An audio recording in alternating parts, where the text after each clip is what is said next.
There's a passage where the Buddha says that heedlessness is the path to death. In other words, when you're sloppy and careless, you die. Of course, he's not talking only about physical survival, although it is an important consideration that most people die because of their own carelessness. A lot of people do. But he's talking more here about the survival of the mind, the good qualities in your mind. And when you're careless, the good qualities in your mind die. And when those die, what do you have left? And there may be brute survival of the body, but that's not worth all that much.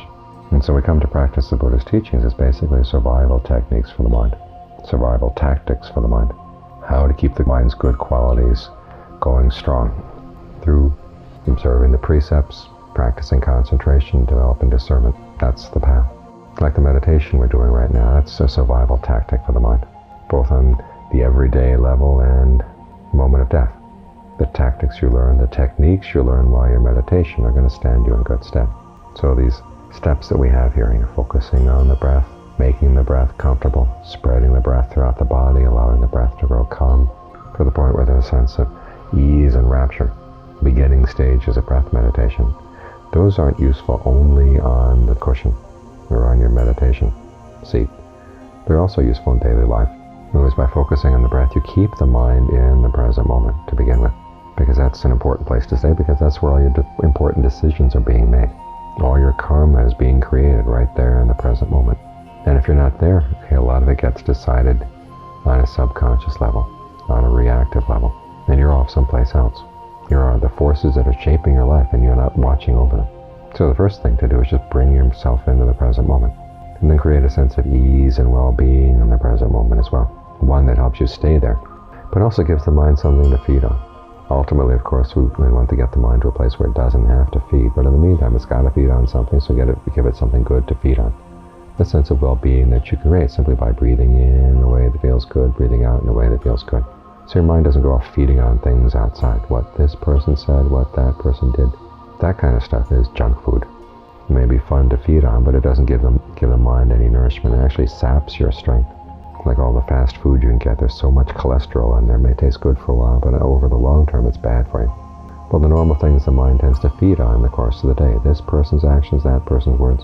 It's junk food for the mind. And you find when the mind has something really good to feed on right here in the present moment, it doesn't want to go out and feed outside. Things can pass right by. You see other people's words, you see what they do, and it just goes right past you, in the sense that it doesn't come in and wound the mind.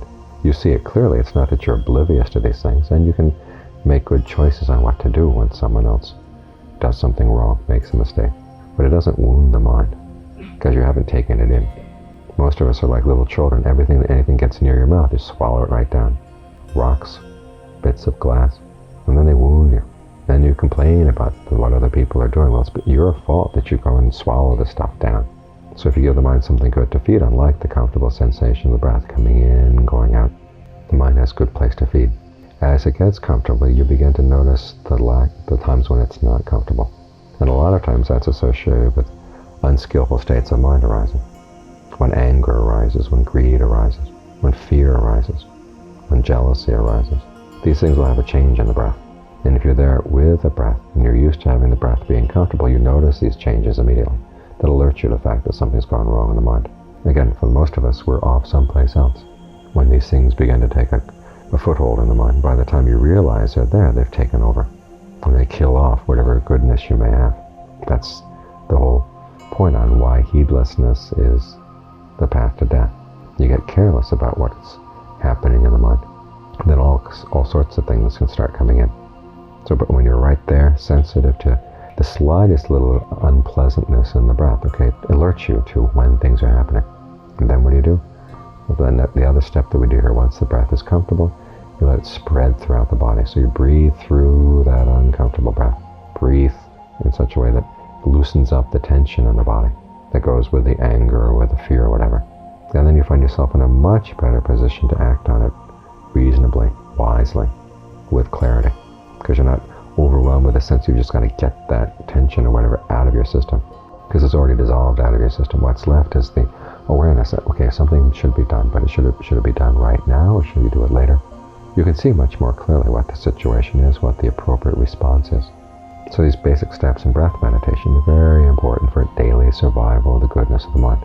keep you in touch with the decisions being made in the mind, keep you in touch with the emotions that are threatening to overcome the mind, and give you tools to deal with them so that you're in charge. Even more so when life comes to an end. The fact that you've developed these skills is going to be very helpful.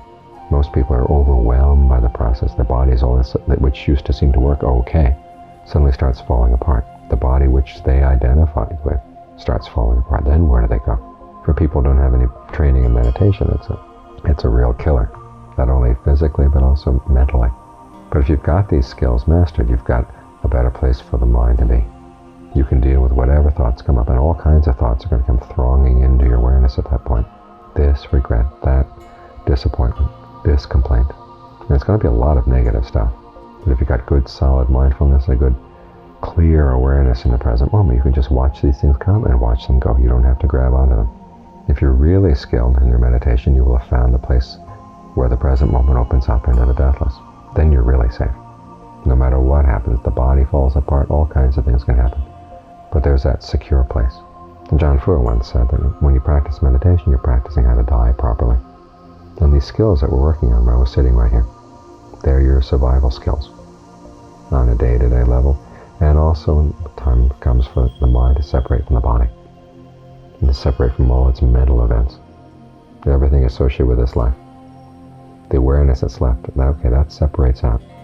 In the course of doing so, if you do it skillfully, there's nothing to worry about, either in the present or on into the future.